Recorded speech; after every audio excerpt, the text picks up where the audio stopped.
এই যে ৩২,০০০ চাকরি মাননীয় বিচারপতি অভিজিৎ গাঙ্গুলি যে খেয়ে নিয়েছিলেন তার কোনো বেস ছিল না।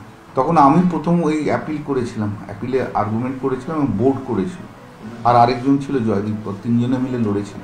আজকে মাননীয় বিচারপতি তপব্রত চক্রবর্তী এবং মাননীয় বিচারপতি ঋতুব্রত মিত্র অভিজিৎ গাঙ্গুলি জাজমেন্টটাকে সেটাসাইড করে দিয়েছে এবং এই ৩২,০০০ লোকের চাকরি রয়েছে এবং তাদের কন্টিনিউ করবে।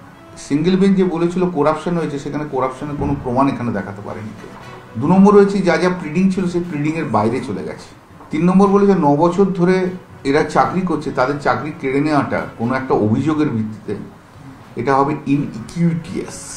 অত্যন্ত ভালো জাজমেন্ট দিয়েছে, আমরা কৃতজ্ঞ মাননীয় ডিভিশন বেঞ্চ, মাননীয় বিচারপতি তপব্রত চক্রবর্তী এবং মাননীয় বিচারপতি ঋতুব্রত মিত্রের কাছে।